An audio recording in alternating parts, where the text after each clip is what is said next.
음악은 따로 들려드립니다. 말로만 하는 음악 이야기. 네, 이번에 소개해드릴 곡이 아니죠. 아티스트죠. 아티스트죠. 네. 이번에는 존 콜트레인이죠. 존 콜트레인. 우리가 마이 페이보리팅을 갖다가 1960년 녹음, 61년 발매됐던 그 My Favorite Things라는 앨범을 갖고 한번 얘기를 했었죠. 네. 그 이전에 존 콜트레인. 그러니까 존 콜트레인이 67년에 사망하는데요. 정확히 10년 전인 57년도에 존 콜트레인은 뭘 하고 있었나? 그 해에 나온 앨범 중에 존 콜트레인의 또 가장 대표작 중에 하나로 일컬어지는 블루 트레인이라는 앨범을 중심으로 이야기를 하면서 1957년도에 존 콜트레인. 그리고 존 콜트레인이 이 블루 트레인이라는 앨범이 존 콜트레인이 블루노트 레이블에서 낸 유일한 앨범이거든요. 유일한 리더작 앨범이죠. 근데 그 57년도에 이 블루 트레인을 내면서 블루노트하고는 어떤 관계였는지 뭐 이런 몇 가지 이야기를 좀 해보고자 합니다. 1957년이면 존 콜트레인이 제대로 시작하는 해 아니에요? 그렇죠. 아마 가장 자기가 자기 본색을 드러내고 성공 가도에 들어서는 첫 해라고 해도 과언이 아닌 해인 것 같아요. 그래서 어떻게 생각하면은 존 콜트레인 본인한테 가장 중요한 한 해가 아니었나 하는 생각을 제가 하게 되는데 57년에 4월 달에 마일스 데이비스 밴드에서 퇴출당해요. 그 당시 마일스 데이비스 밴드, 그러니까 55년도 정도에 가입을 해서 한 2년 가까이 마일스 데이비스 밴드에 있을 때인데, 당시 마일스 데이비스 밴드가 그 당시 이제 젊은 예술가들한테 유행처럼 번져 있던 마약 문제가 굉장히 심했다고 해요. 그러니까 존 콜트레인도 이런 진중한 성격임에도 불구하고 마약 때문에 굉장히 힘든 시절이었고, 그게 이제 마일스 데이비스 밴드라는 그 입장에서, 마일스 데이비스 입장에서 보면은 공연하는데 자꾸 졸고 마약 때문에, 여기 또 드러머인 필리 조 존스도 맨날 늦고, 그래서 56년도에 한 번 또 나가. 그랬다가 아유, 다시 하자 오케이. 그랬는데 57년도에 또 안 되겠는지 나가. 그게 한 4월 정도였대요. 근데 존 콜트레인이 이때 절치부심을 하고 고향 필라델피아에 내려가서 마약을 고쳐갖고 다시 오죠. 근데 그때 즈음에서는 마일스 데이비스하고는 1차적 인연이 끝났는데, 셀로니어스 몽크가 존 콜트레인 보고 같이 하자 해서 셀로니어스 몽크 밴드에 가입한 것도 57년이고, 그래서 57년도는 물리적으로 이러한 이동이 있었고, 그만큼 시간이 비기도 하고, 새로운 밴드에서 셀로니어스 몽크의 어떤 화성적인 그런 자유분방함과 이런 거를 받아들임으로써 존 콜트레인이 일치월장하게 되는. 그러니까 마일스 데이비스하고는 동갑인데, 워낙 유명해져 있는 모던 재즈의 강자가 되어 있는 마일스 데이비스로부터도 배우고, 선배인 셀로니어스 몽크로부터 많은 걸 받아들이고, 그게 표출되는 시기가 57년이 아니었나 하는 생각을 하게 돼요. 그럼 57년도 한 4월 정도부터는 셀로니어스 몽크랑 녹음을 시작하더라고요. 제가 조사를 해보니까. 또 다른 녹음들은 어떤 게 있었냐. 오늘은 블루노트 녹음에 한해서 한번 얘기를 해보고자 하는데, 57년 4월에 전에 우리가 한번 했었죠. 자니 그리핀의 A Blowing Session이라는 앨범에 거기 행크 모블리, 자니 그리핀, 존 콜트레인 이 세 명의 테너 색스포니스트들이 배틀을 하듯이 자유분방한 연주를, 그 앨범을 4월에 녹음을 하고요. 9월 1일에는 소니 클락의 소니 스크립이라는 앨범의 사이드맨으로, 두 앨범 다 블루노트에서 나온 거고, 9월 15일에는 이때 즈음이면은 셀로니어스 몽크 밴드에서 연주 및 그거를 계속 이제 녹음을 하고 있었던 시기인데, 블루노트하고 한 장 계약을 해서 앨범을 내는데, 그게 블루 트레인 앨범. 그래서 이 블루노트와 존 콜트레인은 리더작 하나와 이렇게 몇몇 사이드맨으로 참가한 녹음만 있는데, 블루노트 하면은 그 당시 가장 재즈를 진지하게 받아들이고 가장 웰메이드 앨범을 쏟아내던 팝의 모타운 같은 데죠. 그렇죠. 근데 그 블루노트하고 존 콜트레인은 이렇게 인연이 많지 않았는데 존 콜트레인이 실제적으로 그 알프레드 라이언 즉 블루노트 사장하고 몇 번의 이야기가 있었대요. 한 번은 계약 얘기를 하려고 만났는데 블루노트 사무실에서 알프레드 라이언 그 대표 프로듀서가 키우고 있던 고양이가 갑자기 뛰쳐나가갖고 그것 때문에 난리가 나갖고 걔를 다시 데리고 오고 했는데 왔더니 존 콜트레인은 없었다. 그러니까 인연이 안 닿으려니까 그랬던 건데 어떤 평론가들은 그러더라고요. 존 콜트레인이 만약에 블루노트랑 계약을 했으면은 마일스 데이비스 밴드의 58년에 존 콜트레인이 다시 들어가요.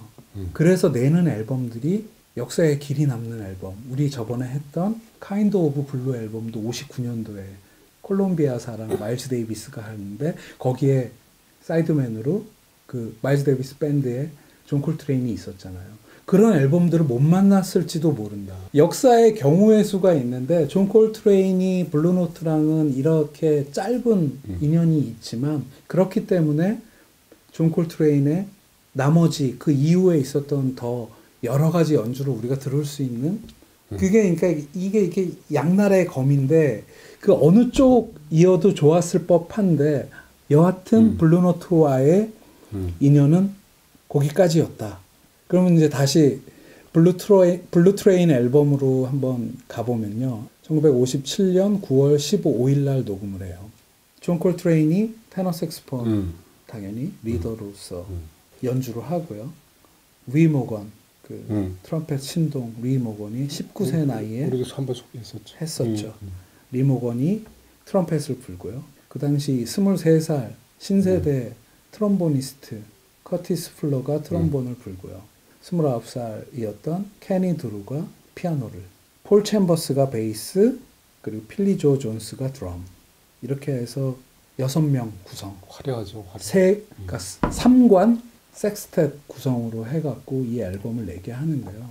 역시 블루노트죠. 블루노트의 알프레드 라이언은 전폭적으로 지원을 했던 것 같아요. 사이드맨 구성 네 맘대로, 곡 구성 네 맘대로.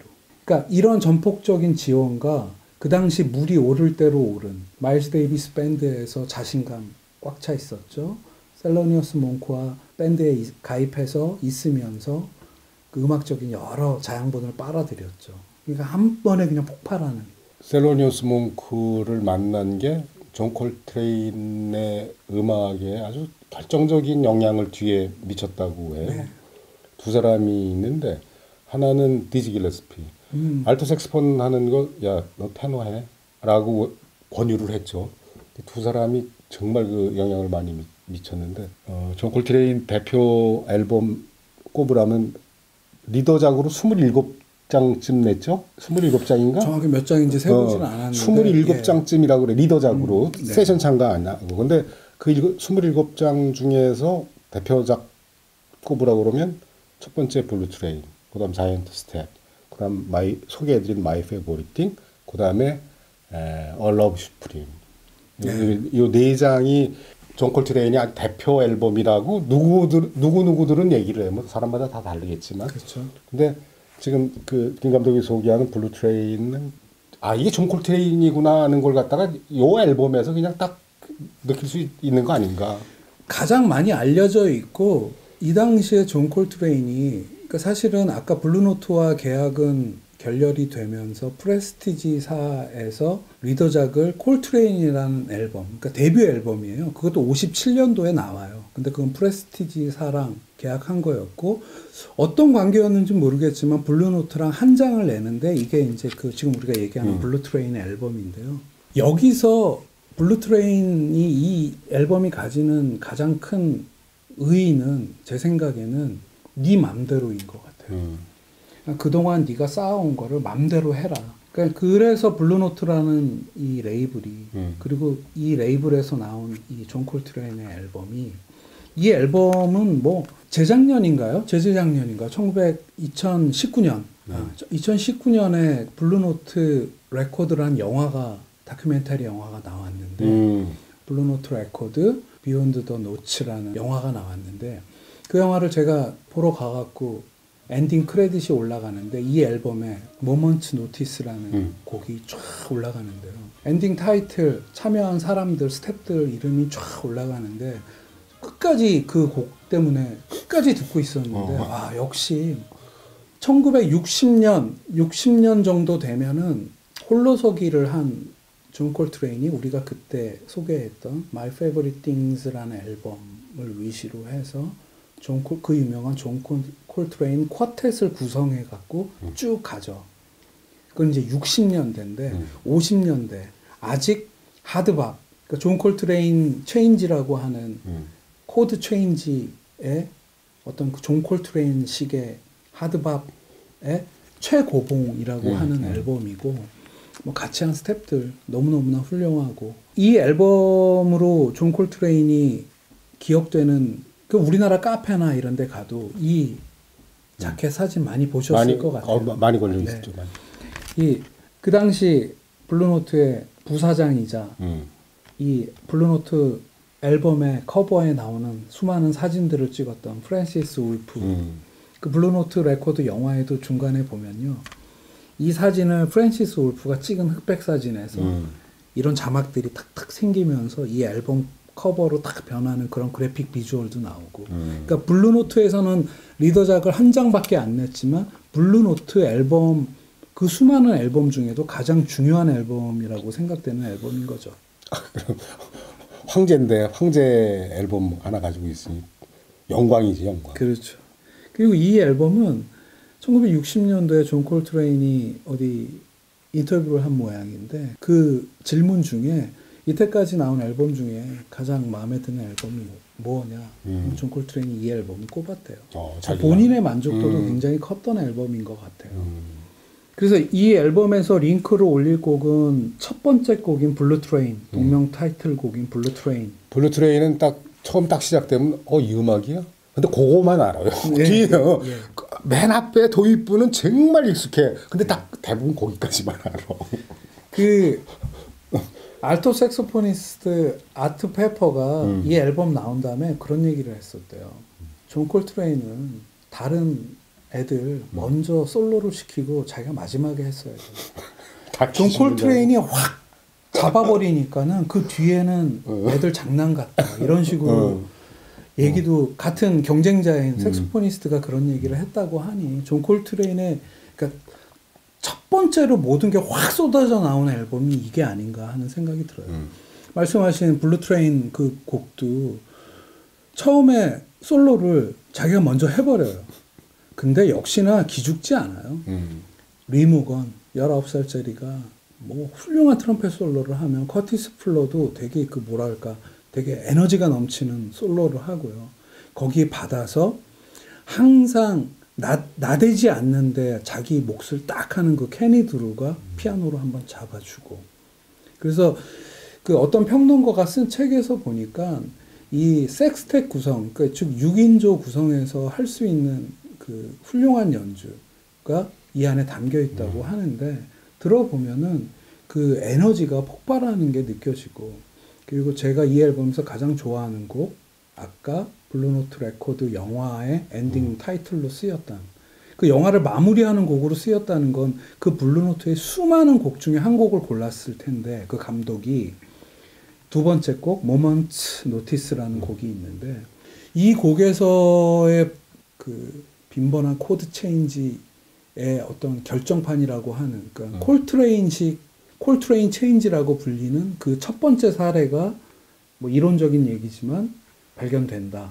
모먼트 노티스라는 곡에서 여기서 리모건의 또 트럼펫 연주도 그러니까 무슨 배틀하듯이 그러니까 존 콜트레인이 있었던 밴드에서 존 콜트레인의 역할은 마일스 데이비스는 상대적으로 굉장히 중저음의 그 특색 있는 자기 보이스대로 얌전하게 진중하게 가는 데서 존 콜트레인 순서가 됐을 땐 네 맘대로 불어 제껴. 셀로니어스 몽크도 존 콜트레인이랑 궁합이 맞았던 게 그 되게 불규칙한 피아노 위에서 네 맘대로 놀아 하는 그게 어떤 이런 힘의 균형을 잡고 있었는데 이 앨범에서는 모두가 쏟아붓는 그런 느낌을 개인적으로 받거든요. 존 콜트레인 얘기할 때 기억나는 게 마일스 데이비스가 한 얘기가 있어요. 마일스 데이비스가 좀 차가워요, 사운드가. 그리고 이렇게 좀 암울하고. 근데 그게 그런 꽃을 갖다가 콜트레인 사운드가 이렇게 딱 꽃받침처럼 이렇게 싹 감싸준다고. 그래서 마일스 데이비스가 콜트레인을 그렇게 좋아했어. 자기 음악에서는 없어서는 안 되는 테너 사운드다. 그 역으로 마일스 데이비스가 찰리 파커 밴드에서 트럼펫터로 발탁이 됐을 때는 찰리 파커는 자기 맘대로 불어 제껴야 되는 성향의 사람인데 한 템포 죽일 때 마일스 데이비스의 그런 차가운 조용한 트럼펫이 있고 그래서 이렇게 강약을 잡는 마일스 데이비스가 리더가 된 마일스 데이비스 밴드에서는 네가 놀아 하는 역할을 주고 맘대로 풀어놓으면 존 콜트레인이 맘대로 날아다녔었고 근데 이 앨범에선 자기가 그 시기에서 딱 맞는다고 생각한 사람들을 고르고 그리고 여기서 내가 리더니까 너네는 좀 죽여 이게 아니고 자긴 갈 대로 가면서 나머지 멤버들도 리모건이나 커티스 플러나 피아노의 케니 드루나 맘대로 노는 근데 전혀 정신없지 않고 뭔가 딱 갖춰진 어떤 그 교과서적인 하드밥 사운드가 담겨있는 앨범인 거죠. 그래서 57년도에 이 리더작을 9월 15일 날 녹음했는데 그 역순으로 가자면 그 전에 9월 1일 날은 우리 저번에 한번 했었던 소니 클락의 소니 클락의 앨범 중에 가장 하드밥적인 앨범이라고 하는데요. 57년 9월 1일 날 녹음을 한 앨범인데 소니 클락이 당연히 리더로서 피아노를 치고요. 트럼펫의 도널드 버드 그리고 커티스 플러가 이 앨범에도 참여를 해요. 그때 같이들 뭉쳐 있었나 봐요. 존 콜트레인이 테너 색소폰을 불고 블루 트레인에 있었던 5만 가지 앨범에 다 참여를 하고 있는 폴 챔버스가 베이스를 치고요. 또 한 명의 불세출의 드러머 아트 테일러가 가장 하드밥적인 연주라고 하는데 이상하게 이 앨범하고 이 앨범을 비교해 보면은 피아니스트가 확실히 리더여서 그런지 정갈하달까 하는 맛이 이쪽이 있는데 이쪽이 훨씬 강렬하고 그러니까 어느 게 더 낫다가 아니고 57년도에 존 콜트레인은 여기 가서도 자기 본연의 앨범에서도 그 아주 똘망똘망한 자기 몫을 완벽하게 해내는 게 느껴지고요. 전에 한번 또 얘기했었던 이건 57년 4월에 지나가다가 오늘 녹음하는데 참여할래 해서 했다고 하는 불확실한 정보를 어서 읽었던 그 자니 그리핀의 A Blowing Session이라는 앨범인데 테너 색스폰 3명 19살짜리 리모건 이렇게 사고한 구성에 테너 색스폰 3명이 붙은 연주도 드물잖아요. 예, 그래서 제가 저번에 이 블로잉 세션을 할 때는 테너 색스폰이 배틀하듯이 하는 앨범을 또 행크 머블리 앨범하고 요 자니 그리핀 앨범 두 앨범을 했었는데 이것도 역시 57년. 그러니까 57년에 이 분이 어떠한 활동을 했고 그걸 거쳐서 이제 배울 거 다 배우고 60년도에 우리가 저번에 얘기했던 My Favorite Things라는 앨범부터 존 콜트레인 쿼텟이라는 포맷을 만들어서 나중에 프리 재즈 아방가르드로 가기 전에 한 3, 4년은 쿼텟 구성으로 아까 말씀하신 A Love Supreme이나 이런 걸작들을 내놓게 되는. 그러니까 존 콜트레인이 폭발한 첫 해가 아닌가. 그래서 그 해 앨범들의 곡들을 블루 트레인에서 한 2곡, 그리고 소니 클락, 그리고 자니 그리핀 앨범에서 이렇게 한 곡씩 해서 한 4곡을 연결해서 한번 들어보면 개인적인 취향에도 너무너무나 잘 맞는 앨범들이어서 들어보십사 하고 소개를 하게 된 거죠. 가장 높이 올라갔던 재즈 뮤지션이니까.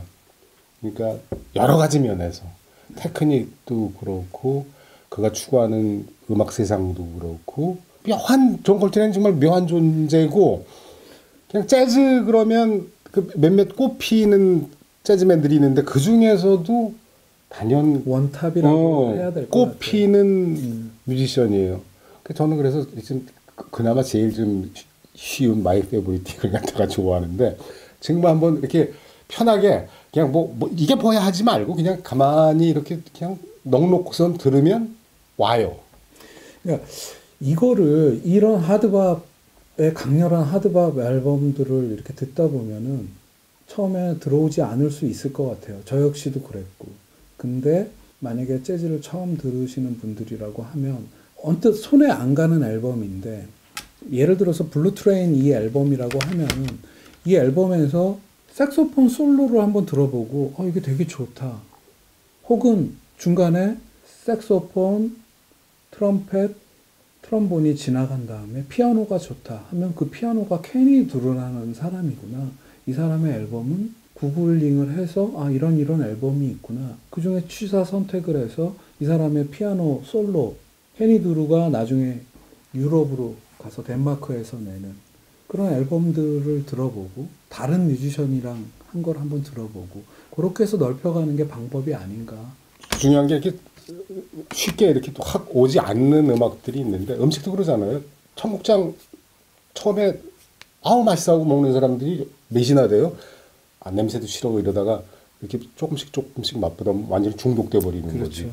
그처럼 라이트한 재즈를 즐기는 사람들한테는 조금 부담이 되겠지만 그냥 그 아주 진국이네 이러고선 한번 편하게 즐겨보십시오. 우리 같이 가는 그 블루스하우스에도 이 앨범 자켓이 액자로 걸려 있는데 그 사장님인 허청 씨, 청형이 그러더라고요. 너무 당연한 앨범을 해놨나? 그래서 당연하니까 좋지 않나요?